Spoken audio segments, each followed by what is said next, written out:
오늘은 무엇을 바라보십니까? 라는 제목으로 함께 말씀을 나누겠습니다. 작년 6월 달이죠. 밀정이라는 영화가 개봉됐습니다. 저도 참 영화관 가서 재미있게 본 영화였습니다. 밀정은 실화를 바탕으로 한 영화였고 3.1운동 직후에 1920년대를 배경으로 빼앗긴 나라를 다시 찾기 위하여 목숨을 걸고 싸웠던 우리 독립투사들의 이야기를 다루는 영화였습니다.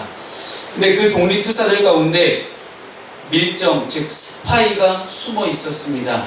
일본의 밀정이 독립군이 숨어 있기도 하고 독립군의 밀정이 일본 경찰 가운데 숨어 있기도 했습니다. 3.1운동 직후에 처음에는 평화적으로 시위를 하던 이 독립운동이 의열단이라는 단체를 중심으로 무장 독립투쟁으로 변신하기 시작합니다. 여러분, 지금까지 일제시대 가운데 남아있는 기록을 살펴보면 일본 경찰에 의해 현상금이 걸렸을 때 가장 많은 현상금이 걸렸던 사람이 의열단 단장이었던 김원봉이라는 사람입니다. 이 김원봉이라는 이 단장은 밀정이라는 영화에서 정채산이라는 이름으로 이름이 바뀌었고 극중에서는 이병헌 씨가 그 정채산이라는 즉 의열단 단장을 연기를 했습니다. 그런데 실제로 보면 이 밀정이라는 영화에서 가장 중요한 역할을 맡았던 사람은 여러분 보시는 가운데 있는 송강호 씨가 연기한 황옥이라는 인물입니다. 지금까지도 많은 역사가들 사이에서 회자되는 인물이고 아직까지도 진실은 오직 황옥 그 한 사람만이 알고 있는 미스테리한 사건 중에 하나가 황옥 폭탄 사건입니다.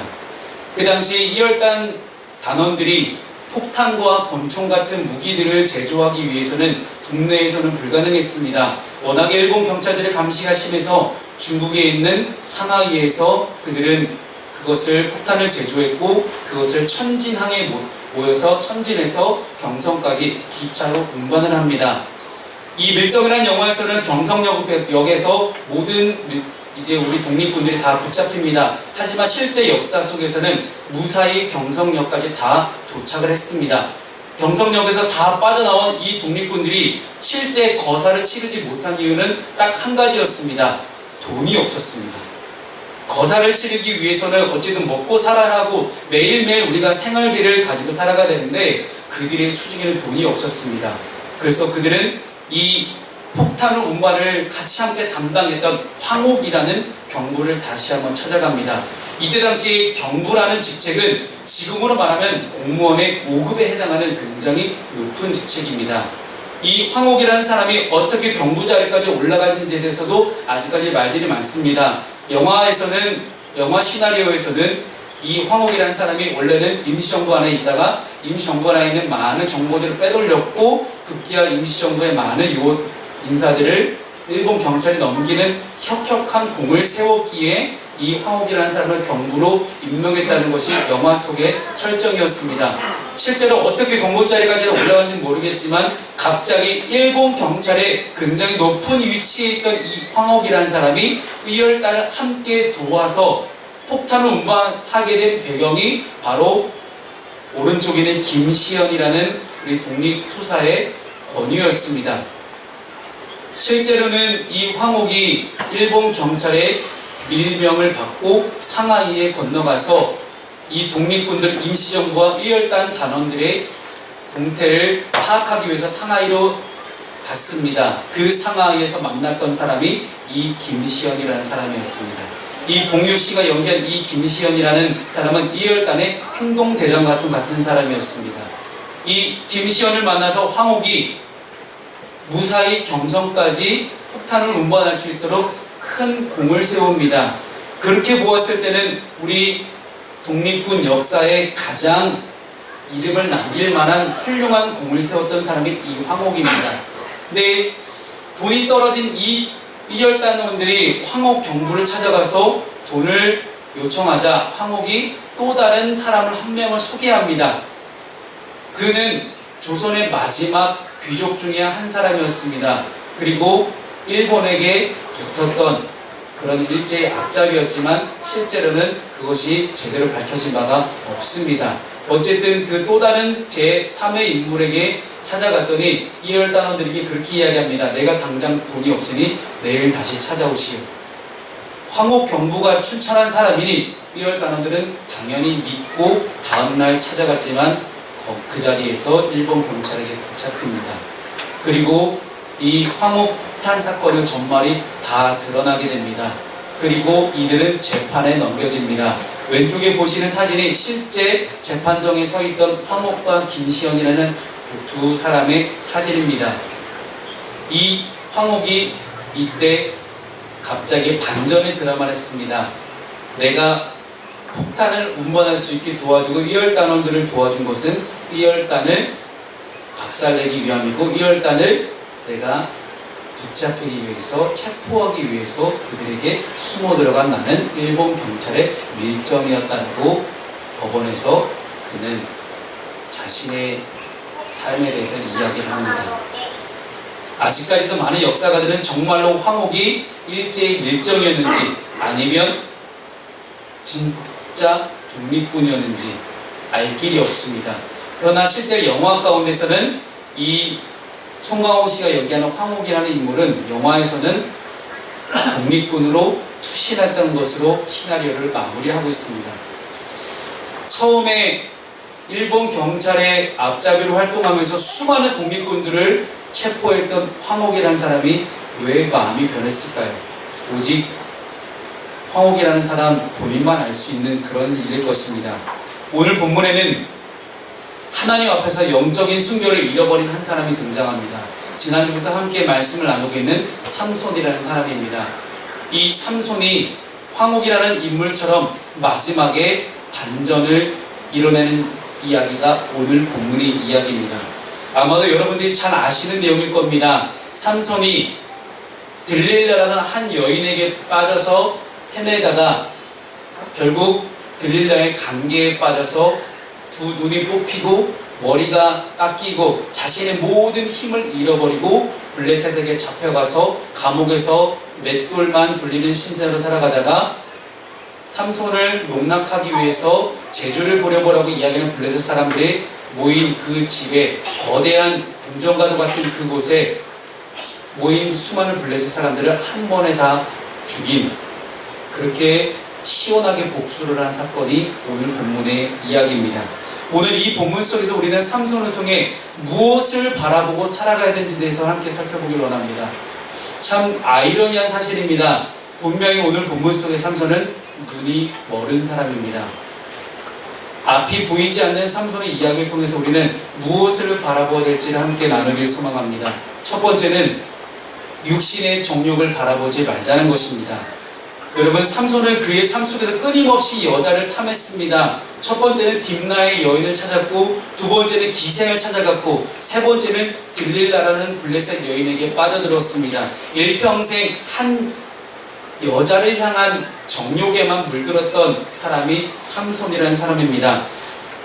오늘 본문에는 나와 있지 않지만 본문 위쪽으로 올라가면 본문 사사기 16장 4절에 이후에 삼손이 소래 골짜기에 들릴라라 이름하는 여인을 사랑하매 라는 문구를 보았을 때 정말로 삼손이 들릴라를 뜨겁게 사랑했다는 것을 우리는 알게 됩니다.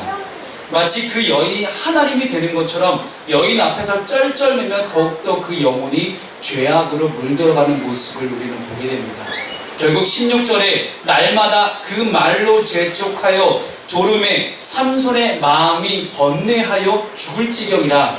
도대체 삼손 당신의 힘이 근원이 어디라고 물어보는 이 들릴라에게 3번이나 거짓말을 하며 어떻게든 피해보려고 했지만 결국 삼손은 끊임없이 졸라대는 이 들릴라 때문에 마음이 번뇌하여 죽을 지경이라. 즉 너무나 귀찮게 졸라대니 죽을 것처럼 힘들었다는 내용이 이 16절의 내용입니다.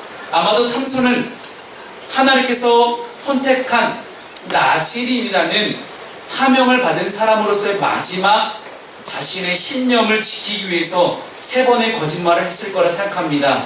3번의 거짓말을 하면서 그렇게 들릴라의 관계를 피해갔지만 도저히 거부할 수 없는 들릴라의 유혹에 그는 죽을 것처럼 아팠다라고 성경은 기록합니다. 여러분 원문과 영어 성경을 보시면 the sick of it 이렇게 기록합니다. 즉 그 일 때문에 몸과 마음이 다 아팠다라고 기록을 하는 거예요. 여러분 죄의 유혹은 너무나 달콤합니다. 도저히 거부할 수 없는 것이 죄의 유혹입니다. 죄를 피하고 싶어도 마음은 이미 죄를 짓기 위해 움직이고 있다는 것을 우리는 우리의 마음을 스스로 돌아보면서 알 수 있습니다. 늘 우리의 마음은 번뇌로 시달립니다. 내 안에는 죄를 짓지 말라는 선한 마음과 괜찮아 그 정도는 해도 되라고 이야기하는 죄를 지으라고 하는 악한 마음이 두 가지 마음이 늘 부딪히고 있는 것이 우리 인간의 마음입니다.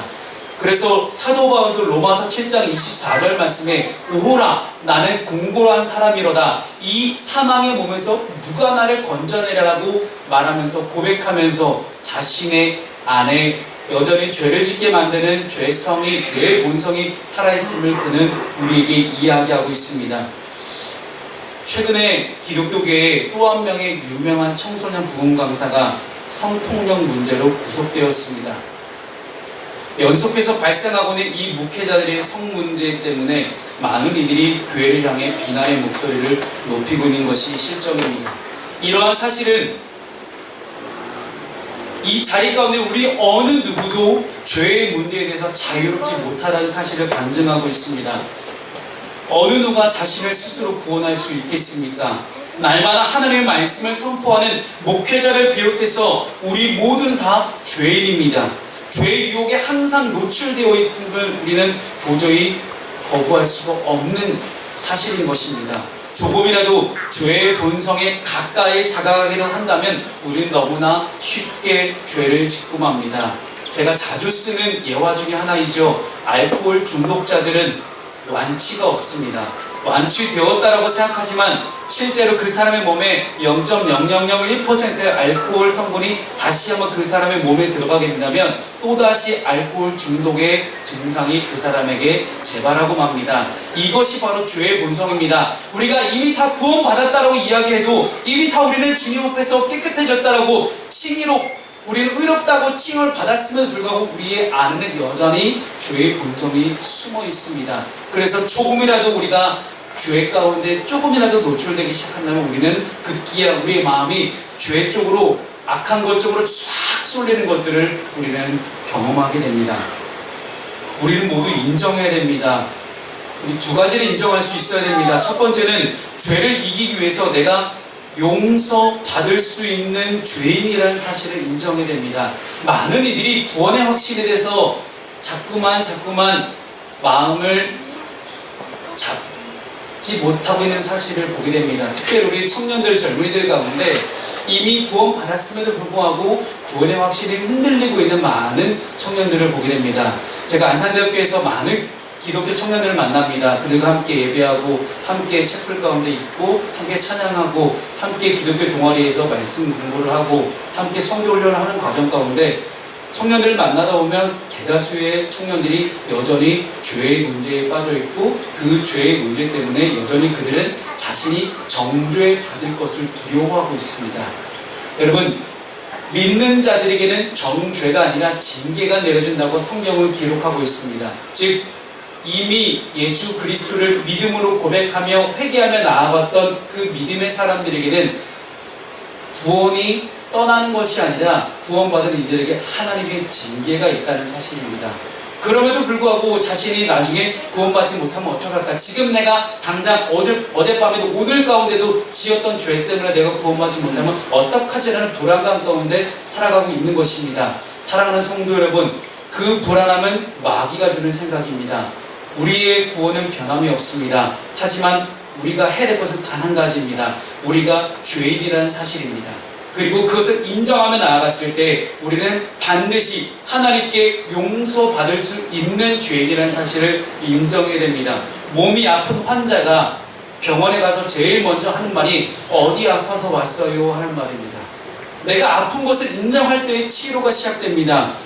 그래서 우리는 우리 스스로가 용서받을 수 있는 죄인이라는 사실을 인정해야 됩니다. 또 하나 우리가 인정해야 될 사실이 있습니다. 내가 내 스스로 죄를 이길 수 없다는 사실을 우리는 인정해야 됩니다.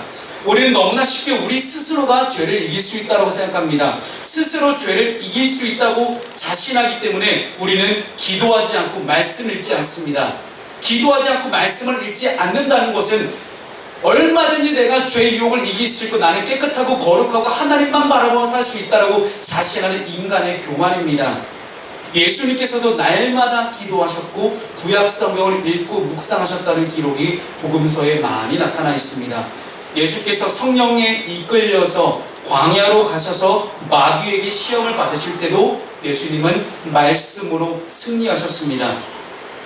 그래서 우리는 내가 용서받을 수 있는 죄인이라는 사실을 인정해야 되고 내 인간적인 노력으로는 죄를 이길 수 없다는 사실, 이 두 가지를 인정하고 들어가야 됩니다. 육신의 정욕만을 바라보며 하나님의 음성에 귀를 기울이지 않았던 이 삼손은 결국 블레셋에 붙잡혀 두 눈이 뽑히고 블레셋의 7 성읍 중에 하나인 가사로 끌려가서 감옥에서 맷돌을 돌리는 신세로 전락을 하게 됩니다. 아무것도 보이지 않은 채 마치 소처럼 빙글빙글 돌면서 맷돌만 돌려야 했던 이 삼손을 보며 우리는 무엇을 바라보아야 할까요? 첫 번째, 우리가 육신의 정욕을 바라보지 말아야 된다고 함께 나눴습니다. 두 번째, 우리가 바라봐야 될 것은 아무것도 보이지 않는 어두움입니다. 왜 어두움을 바라보라고 할까? 빛 대신 주님을 바라보면 편할 텐데 왜 어두움을 바라봐야 될까? 여기서 말하는 어두움은 죄를 의미하는 것이 아닙니다. 아무것도 없는 없을 물을 의미합니다. 여러분, 안 보이면 의지할 것을 찾게 됩니다.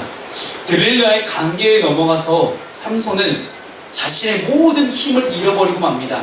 들릴라는 삼손에게 모든 것을 줄 수 있을 것 같은 그러한 여인이었지만 실제로는 모든 것을 빼앗아간 존재가 되어버렸습니다.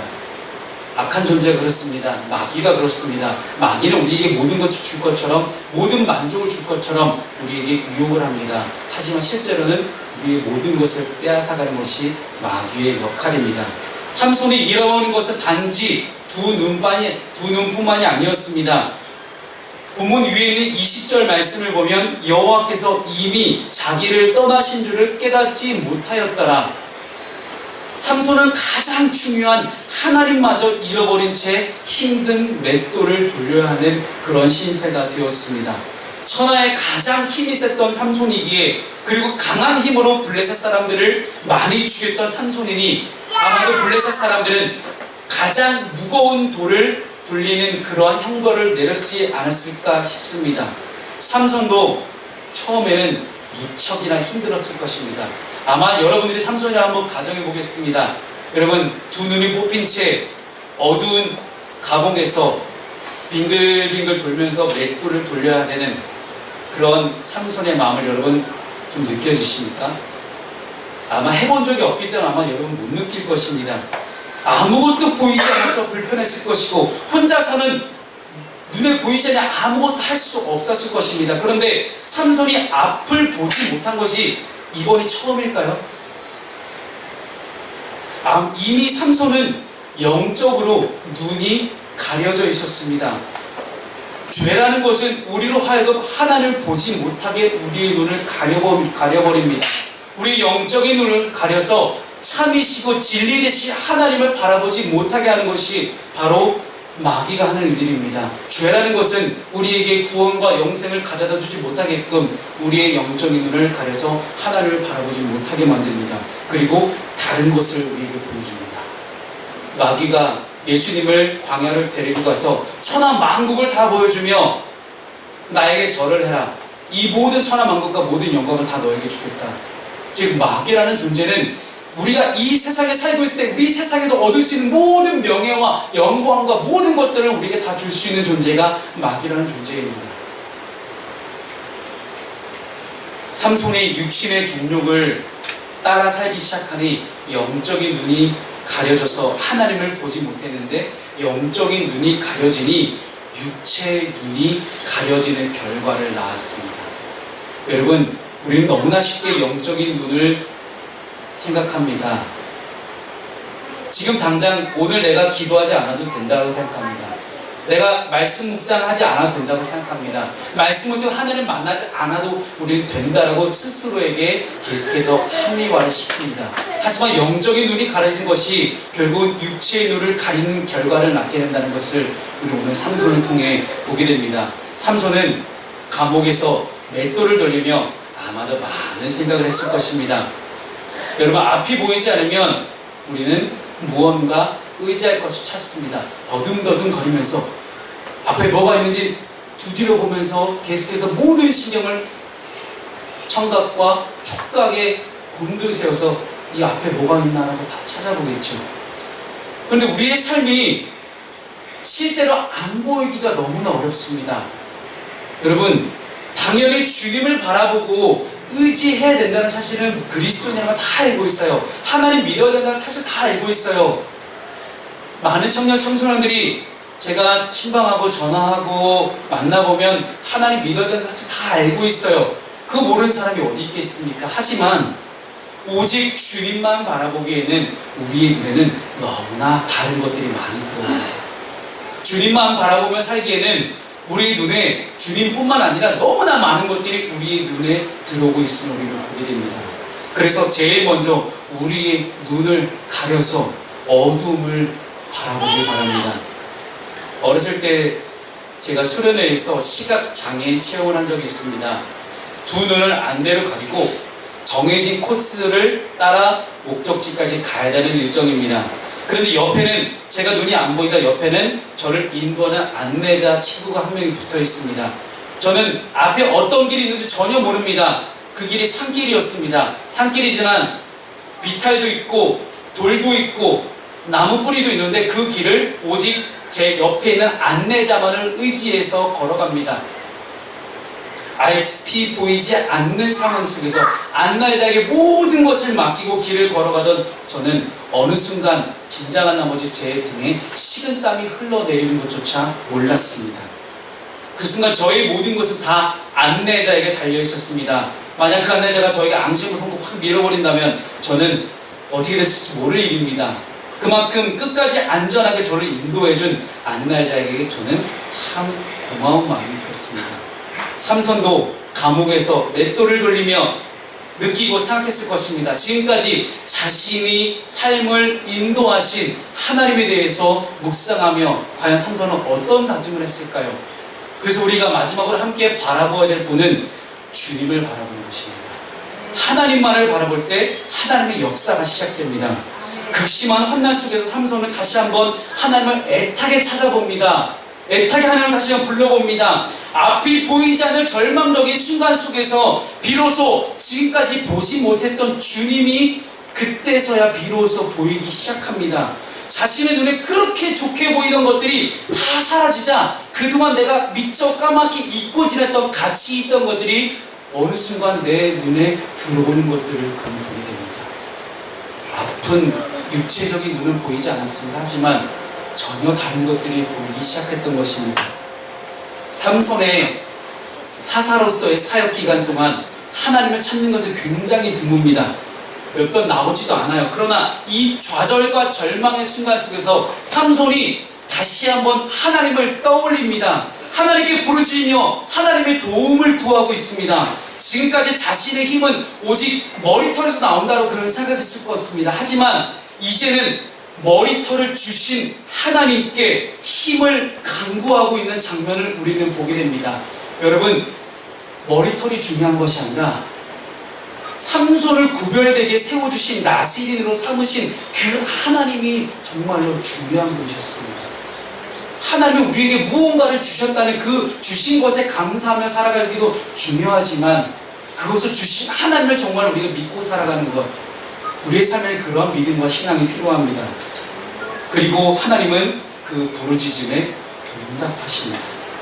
그리고 삼손이 이스라엘 사사로서 최후의 사명을 감당할 수 있도록 허락하십니다. 삼손의 마지막 사역으로 이 블레셋은 큰 타격을 입게 됩니다. 오늘 본문 가운데 보면 블레셋의 모든 방백들이 다 그 자리에 모여 있었다라고 이야기하는 거예요. 여러분, 얼마나 재밌는 내용입니까? 그렇게 우리를 괴롭히던 삼손이 두 눈이 뽑힌 채 재주를 보이고 있는 그 모습을 보려고 블레셋 전국에서 모든 방백들이 다 모여듭니다. 근데 여기서 방백이라는 단어는 블레셋은 도시국가입니다. 우리가 그리스를 얘기할 때 폴리스, 아테네, 스파르타 이야기할 것처럼 폴리스 도시국가를 이야기하는데 블레셋도 도시국가의 연합체가 블레셋이라는 나라입니다. 그래서 각각의 도시국가를 다스리는 리더가 방백이라는 호칭을 가지고 있습니다. 이 방백들이 다 모여들어서 삼손을 조롱하며 침을 뱉으며 모욕하며 놀고 있었습니다. 그런데 그 모든 모인 왕들을 다 삼손이 한 번에 죽인 것입니다. 구약 성경의 열왕기상에 보면 엘리야라는 선지자가 나옵니다. 아합 이세벨 왕비의 위협을 피해서 그는 도망갑니다. 그리고 하나님께 급기야 이렇게 요청합니다. 하나님, 저 이제 선지자 하기 싫습니다. 지금은 아마 저 목사 못하겠어요. 하나님 제발 저 좀 죽여주세요. 제가 이렇게 목사 계속하다가 나 분명히 아합한테 이세벨 왕비한테 죽임당합니다. 저 못합니다. 왜 저를 불러주셔서 저를 이 자리에 세우셨습니까? 저 못하겠습니다 라고 하나님한테 떼를 쓰기 시작합니다. 그랬던 죽여달라는 이 엘리야에게 하나님은 천사를 보내셔서 먹을 것을 주십니다. 이 하나님 주신 먹을 것을 먹고 40일을 밤낮 쉬지 않고 걸어가고 달려가서 하나님의 산 호렙산, 즉 신의 산에 엘리야가 갑니다. 하나님은 처음에는 엄청난 폭풍으로, 그리고 두 번째는 지진으로, 세 번째는 엄청나게 타는 듯한 불 가운데서 신의 산에 강림하십니다. 하지만 열왕기상 말씀이 기록하기를 그 어디에도 하나님이 계시지 않더라라고 기록합니다. 엄청난 타는 듯한 불 가운데 불이 끝나갈 즈음에 세미한 음성이 들리니 그 세미한 음성을 듣고 엘리야가 동굴 밖으로 나가봅니다. 그때 하나님이 엘리야에게 물어봅니다. 엘리야야, 내가 왜 여기 있느냐? 네가 있을 자리는 이스라엘인데 왜 너는 피해서 이 자리에 있느냐는 겁니다. 내가 너에게 준 사명이 있다. 내가 너에게 준 임무가 있다. 내가 너에게 준 임무를 내팽개치고 너는 왜 이 자리에 있느냐라고 하나님이 엘리야에게 물어보십니다. 그리고 엘리야를 다시 한번 위로하시고 엘리야에게 다시 한번 사명을 심어주십니다. 다시 한번 임무를 맡기는 하나님의 모습을 보게 됩니다. 그때 하나님이 엘리야에게 주신 위로는 이것이었습니다. 바알에게 무릎 꿇지 아니한 7,000명을 내가 남겨놓았다. 엘리야가 죽여달라고 했던, 하나님께 죽여달라고 애원했던 결정적인 이유는 무엇이었을까요?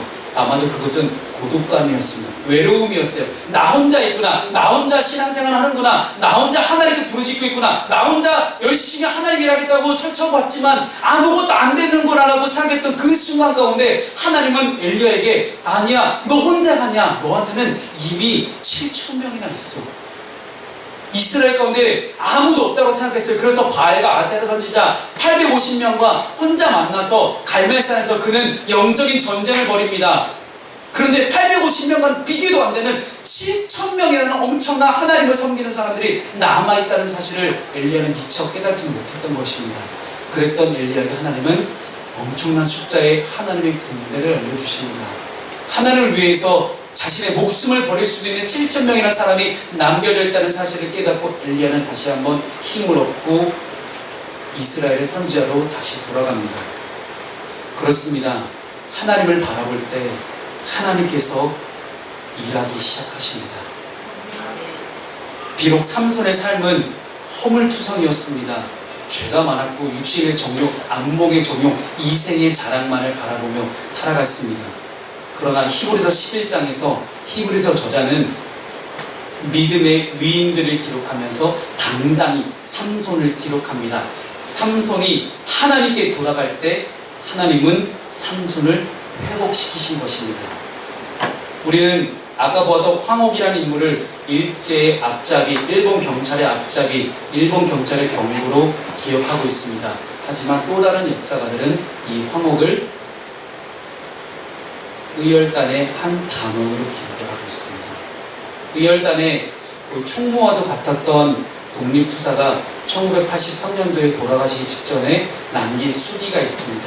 그 수기에는 분명히 황옥을 의열단의 단원으로 그는 기억하고 있습니다. 여러분 세상에 어떻게 기억되고 싶으십니까? 정확히는 하나님께 어떤 사람으로 기억되고 싶으십니까? 우리가 하나님을 바라볼 때 하나님은 우리를 하나님의 사람으로 기억하실 것입니다. 기도하겠습니다. 사랑해 주님.